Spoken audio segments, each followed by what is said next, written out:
I don't think I have to explain anything. It says it all up there. Okay, Michael, yours. Sure. Hey everyone, so I'm Michael. I work for the international human rights organization Access, and I'm going to be talking about threats to civil society, but also responses to those threats. And I'm actually going to try to focus a little bit more on the response. In the past, we've done this talk at OM in 2013, for instance, and it was very much on threats, which are always exciting and always changing, but it's become more interesting for me anyway on ways of building response to those threats, groups, organizations working together to have infrastructure to be able to respond to these threats better. So I'm going to be talking about these threats briefly, the rapid response to those threats, and then some of the things that we're looking forward to in 2015.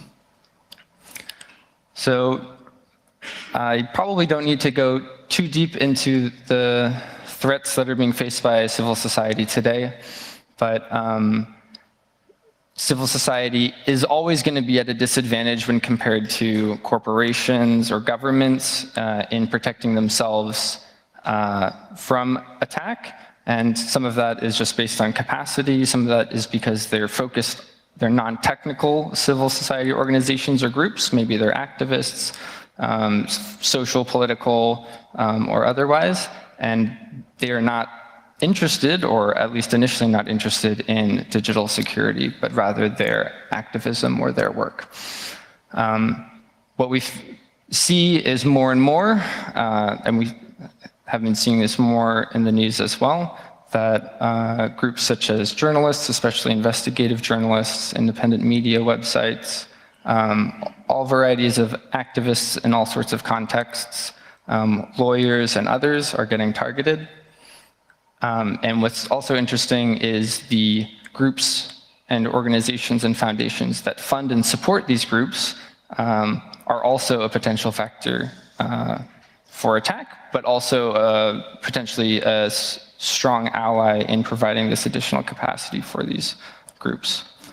So the perspective that I'm going to be speaking from, wow, that's washed out, but is through our helpline, what we call, which is 3 offices around the world that focus on providing this rapid response support as well as digital security advice to civil society groups.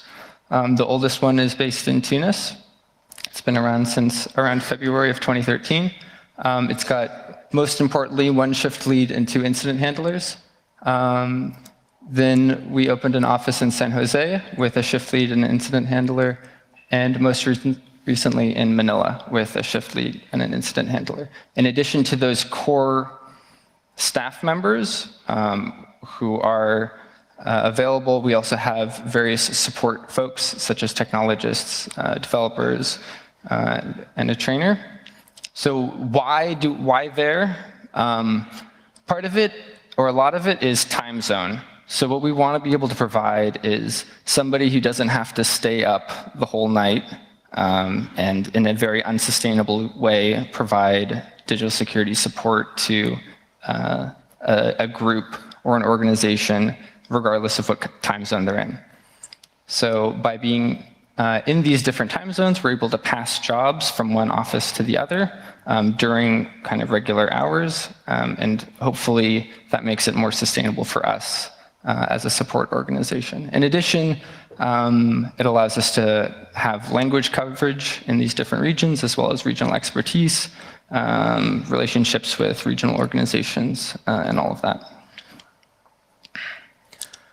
So what type of cases have we seen on our helpline? So through 2013, we had around 12.6 on average cases per month.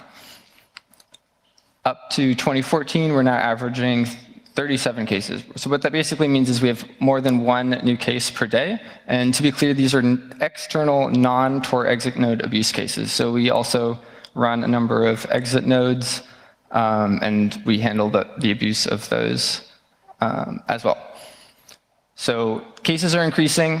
Our capacity is also increasing. And most importantly, what I think speaks to the increasing case load is that our internal kind of workflows and processes are improving. So, because we've dealt with problem X before, we can now have a template for that, and maybe we've created a walkthrough, or we found the appropriate resources that are online that are effective for that. And so we're looking forward to further solidifying those workflows, and then also making sure that those are audited with other organizations that do similar things, so that we're doing the best practice that we can. Looking at these cases from another way, also kind of splitting it arbitrarily between the 2 years. We've done cases in more than 60 countries. The countries vary pretty wildly. It's not as interesting data as you would think in terms of the rankings, because there were such a higher number of cases in 2014. You could still have a greater number of Malaysia cases in 2014 as you had in 2013, but it doesn't make it to the top 10, that type of thing. So there are a couple of different contexts that maybe are shared between these different countries that we definitely saw. So presidential elections are definitely a ripe time for the targeting of independent media sites or activists. Protest and civil unrest, for sure. One of the interesting things is the prominence of the United States. So in the US, there are many international organizations that are based there that do work elsewhere in the world. And so a lot of that work is actually helping these organizations, such as advocacy organizations or other, do that work in a safe and effective way that's not putting their local partners at risk. And so that also speaks to kind of the lack of depth that we've started categorizing things still. We haven't differentiated those cases within the actual target countries. 2014, you have hacking groups, the targeting of LGBTI communities, and as well as independent media and journalists. I'm going to take a brief look at Vietnam, just because it's the #1 country that we worked in for this year. And it represents a case it represents a lot of issues that are faced in a lot of places, and it gets them all. So what's interesting about Vietnam is you actually do have access to Facebook, and you do have access to popular platforms that are censored in Iran or China or other places. But what that means is then you have pro-regime hacking groups and other folks taking advantage of those platforms to try to target folks. So we get a lot of account recovery or compromised accounts. You get a lot of abuse mechanisms on these platforms. So one of the classic examples of that is real name policy.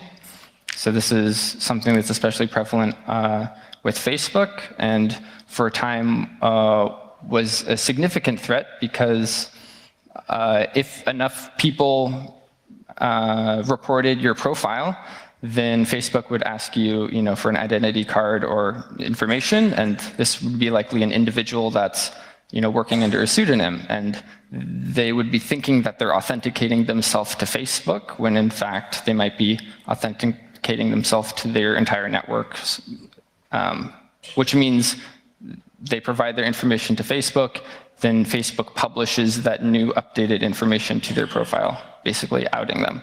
So that's obviously something that you want to prevent. In addition, Vietnam's interesting because there's a lot of infrastructure or potential infrastructure attacks. On the website side, websites of independent media and civil society groups get targeted, and so there's a lot of needs regarding updating, hardening, DDoS protection, and there's a lot of existing organizations that we can connect groups with, so such as Deflect, Cloudflare's Project Galileo, or Google's Project Shield, that all provide free DDoS protection to civil society. And then, of course, there's a host of other secure communications and anonymity concerns there. More generally, in the countries and communities that we've worked in, there's There's obviously a wide spectrum of need, but maybe some of the ones that are most interesting or most familiar to you guys are secure email. GPG encrypted email is still very tough for a lot of folks, and so Mailpile is also obviously something that we're anticipating greatly, but we can't put all of our faith in one tool. Secure file sharing and collaboration, there isn't really one cross-platform solution for that, unfortunately. But there are some very interesting ones. So like BitTorrent Sync, for example, on mobile is very interesting, but it's not FOSS. Website security, there's a lot of targeting of websites because there's a lot of poor practices out there, and people have a lot of difficulty if you're a non-technical organization in keeping those websites up to date, let alone kind of hardened or secure. And so one of the big needs for a lot of organizations is what's termed secure hosting. So basically a hosting provider that will proactively, make sure that things are up to date and protect against threats that are coming out. And unfortunately, that costs a fair bit of money and so are out of reach for a lot of these civil society organizations. And then I already talked about real name policy a little bit. So what are some of the ways that people are, that organizations are trying to support this work and try to improve this work? So one piece of this is improving the workflows that we have for responding to these attacks. So a number of organizations, such as Digital Defenders Partnership, Circle, EFF, Internews, and others, as well as ourselves, put out a thing called Digital First Aid Kit, which is basically the first step towards trying to audit these workflows and how we respond to these situations. But it's not just for the existing community in order to build, some type of general foundation of response, let's say, to targeted malware or whatnot. It's also to make it easier to build additional rapid response groups and communities around the world. Because what's most helpful is it's not one organization doing this, but it's a number of organizations at international and regional and local and community levels doing this work. In terms of improving these processes as well, there's been the recent listing of a civil society Cert to try to improve this coordination between the civil society community, and you can check it out. It's not accredited yet as a Cert. We're also hoping to go through this same process, and a lot of this is to help audit our workflows and help make sure that all the things that we do are best practice and are easily shareable publicly so that other groups can also build these types of infrastructure and support mechanisms for civil society. Hello. So this is kind of zoomed in a bit, but one of the interesting aspects of the helpline work that we do and the response that we have is actually only 50% or 51% of our cases are reactive, in the sense that someone is urgently, contacting us and they need X, Y, or Z done. About half of our cases are instead people pinging us, most likely organizations or individuals that we already have a relationship with from working with them in the past that are asking for proactive help to, secure communications in some variety or implement or try out some tool or have a training on a particular practice. And so what this does is actually put rapid response organizations in a difficult position because they're nominally focused on this reactive type of support. But in building these relationships with these different organizations or groups, you become involved in these more long-term, basically capacity building. And so some of the ways of helping that is by bridging this gap between the rapid responders and the training community. So the training community are the folks that do this type of capacity building. for organizations and individuals. But as of now, there isn't a great interaction between the two communities. And so, for instance, a lot of the materials that are created for training are targeting end users rather than targeting folks training other people. So a rapid responder doesn't necessarily have a lot of materials in which that they can learn how to best communicate, secure communications issues to a given community. But that's getting filled, at least at some level. There's the Level Up project, which is currently being managed by Internet News, and there's also the SafeTag project, also currently being managed by Internet News, that are very exciting.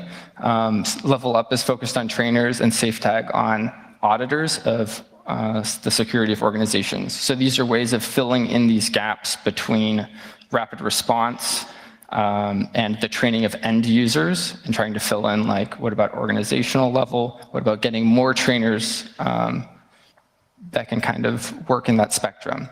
On the other side, trainers often fall into an issue where they're funded to go to a certain place and do a training for a week or 5 days or 3 days with a number of different organizations on a set number of topics. And that's all that they're funded to do. And maybe they're not even an organization, but a number of consultants. And so one way of helping support that initial interaction with digital security tools and practices is to have these rapid responder groups supporting the trainers when they're going to these places and coming out of those trainings, so that those organizations can continue to engage on those topics. If they have issues with their, Thunderbird and Enigmail installation or something like that, they'll have folks that have the capacity to, respond in a meaningful manner and all that type of stuff. So those are kind of my pitches for ways of tying those two threads together. On the other side, you also have rapid responders and developers. So a lot of trainers and rapid responders receive very interesting user feedback on these tools because they're working in high-risk environments with targeted communities, and it's the type of information that a developer hopefully would find valuable. However, they don't really have the capacity or time to be going to a developer and trying to formulate their feedback, in a bug report or multiple bug reports, et cetera. And so there's not a lot of capacity currently to kind of connect that loop. And so one project that's an exception to that is OpenITP's Secure User Practices project, which is actually just one person. So obviously more capacity there would be awesome. For the developers to trainers side, one of the things that we're looking forward to trying to do in 2015 is interact more with the developers of some of these secure communication tools that are relied on by these communities, and trying to, instead of the developers having to provide support for these communities, which is great of them when they're able to do it, but also have rapid responders and trainers supporting them when they're interacting. So more generally, I hope I kind of spelled out in a general overview the rapid response community, and going into 2015, kind of the continued standardization and auditing of the existing workflows that we have. And part of that is also trying to get it more publicly available so that more groups, at a lower level can be built around this documentation and these workflows. Continued to focus on specific communities that are being targeted, improving these different interactions between rapid responders and training groups, as well as these loops with developers. Cool, thank you.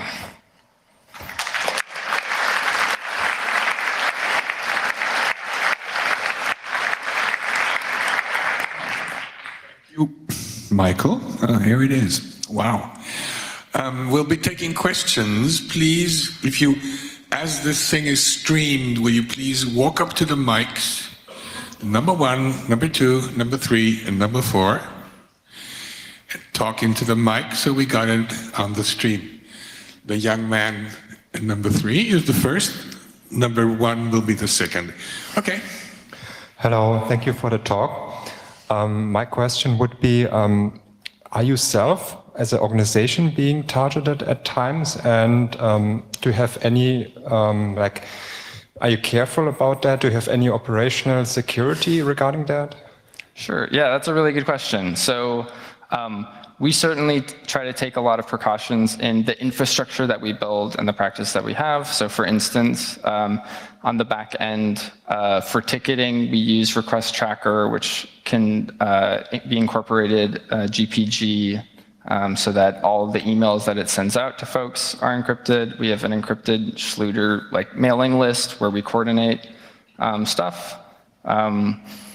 We try to, in order to access the request tracker in the first instance, you need to connect to a VPN where you're authenticated, via a certificate. Then you go to a website that's not publicly available, that's only available through the VPN where you're authenticated via a certificate. Then you authenticate with your account name and password. So I think that's 3 factors.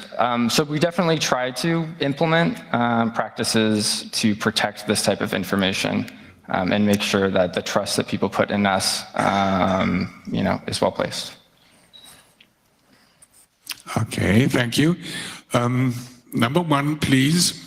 Okay, so the question is about the partners' need for secure file sharing.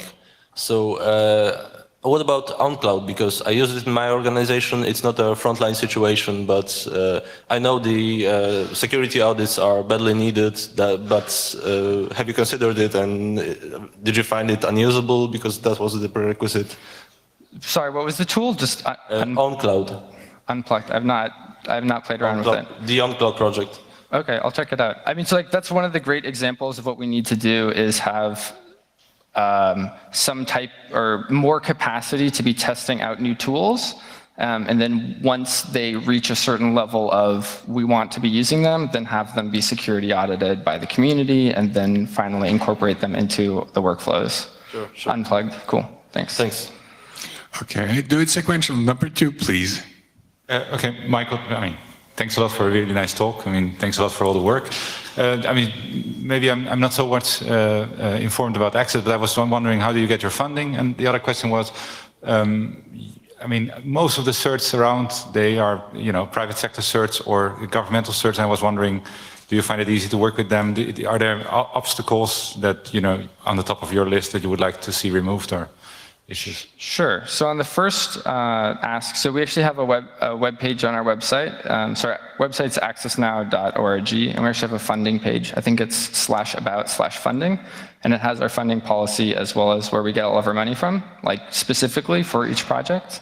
For the helpline, or for Access in general, it's 2/3 foundation and 1/3 corporate, government, and individual donation. But you can see it further broken down. But yeah, that policy ends up meaning that in practice that we don't accept money from the US government, for instance, and some other entities. And that just comes out of our history. We originally were providing this type of digital security support to the Green Movement in Iran in 2009, 2010, and then we expanded. And so obviously, in the Middle East, it's in a lot of communities, getting US government funding is a non-starter. And for the second one, for Cert, I'm actually a terrible person to ask that question. Raphael, who's sitting in the front, would be much better at answering how it is interacting with private certs. I don't know if you want to Okay. Michael, I think your computer is on 10% or something like that. At least that's what it says. So, hello. I work in Luxembourg, National Cert there. So that's basically, I'm helping also, I'm trying to help civil society to improve our security. So it's not really a problem of, the most complex part to deal with other cert is to get the trust. And it's all the same problem you will have all the time in such situations. So it's not really more complicated with a cert than with any other organization. As soon as you have the trust, you're fine. Okay. Number 3, please. I was in the yesterday in room number 1, Crypto Tales from the Trenches, where the journalists talked a little bit about the whole issue about using crypto tools for communication, and they seem to be running into a lot of the same issues that you guys are encountering when you do the work with people out in the front. Are you connected to each other in a way? Because I like the approach that you're closing the link to the developers, and I think it would be very smart that you all sort of join forces now in the next time to come, because it seems to be a rather big issue to come up for many people. Yeah, I fully support that, and I definitely want that to happen. It's just a little bit slow, but it definitely is happening. Yeah. Okay, there's somebody at number 1, please. And was that a sign or, yeah, okay. Yeah, it's not working. Talking to the mic, please. It's not working? It's working. Okay, now, thank you. Well, first of all, thank you for your great work. I think it's a tremendous help for many people. And I would like to ask a question about this United States on rank 2 or something. You said it was mainly because they are working abroad, but do you also have questions about being targeted by Western governments, and do you deal with that as well? Yeah, that's a great question, and certainly. So communities that are targeted by US, so there's like journalists, as I mentioned, more generally, lawyers dealing with topics that the US government doesn't enjoy, activists. I think it's not dissimilar from the types of communities that would be targeted in the UK or similar. Okay, there's 2 more questions here, and this is Germany, we try to keep the timetables, so we'll take a maximum of 3. Go ahead. Hi, Fabio from Global Leaks. I want to ask you if it does happen for the kind of job that you're doing, especially on the preemptive activities that relate to the training and the post-training activity, to work with, let's say, project-based initiative. What I mean, with Global Leaks, but probably also other software, you end up supporting a group, typically in a vulnerable society, where it's not your main job to do the digital security training, but you end up often working with people that require to have the digital security skills.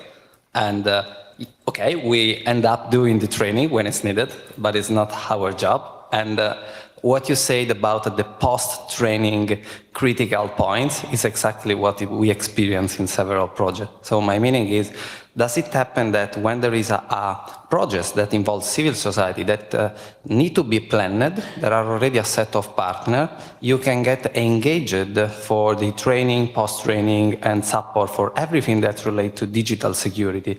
That's a core component of a project, but maybe who is leading it doesn't have specifically that kind of preparation and especially that kind of organized stuff to do training and post-training especially.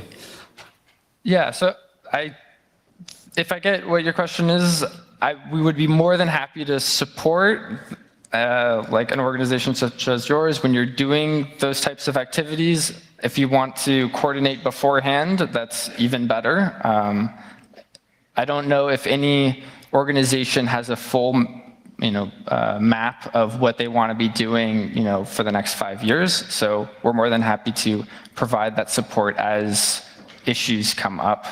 So, if it's initially localization and it's support on secure communications to talk about global leaks or like we're happy to do it as it comes up. But happy to talk more later if I didn't understand your question. Okay, thank you. Last question, hang on.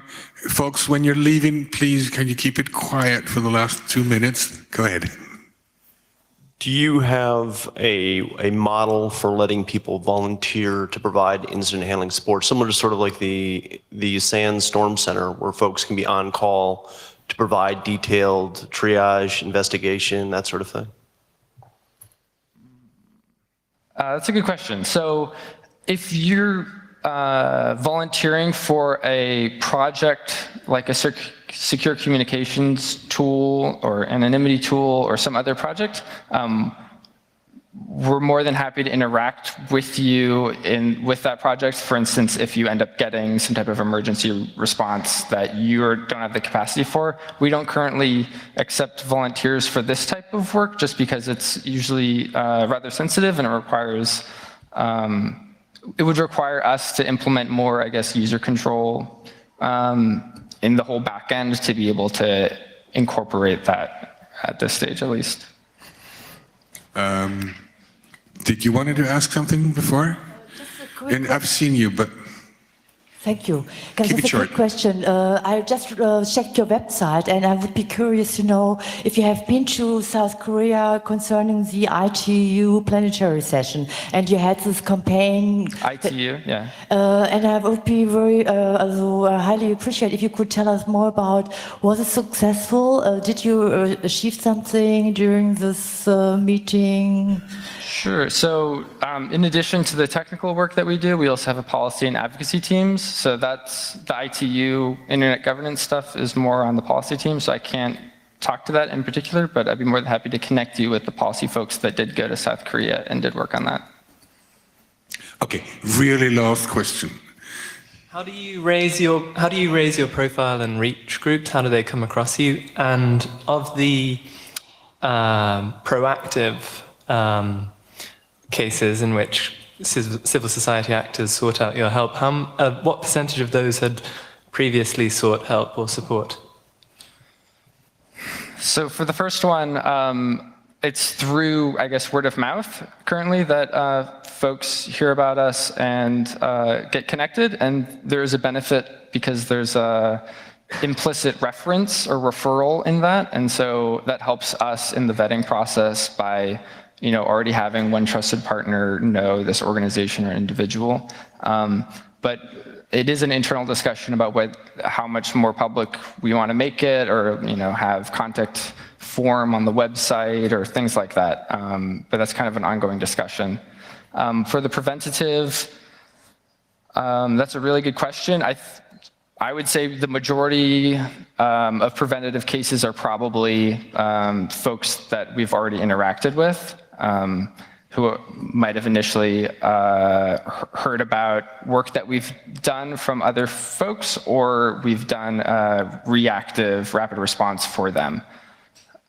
But as you can kind of see in some of the stats, we're still kind of working on analyzing our statistics. So I didn't try to look at that, but I'd be happy to look at that more and be able to share it later. Okay, let's have a final hand for Michael, and thank you very much for that talk.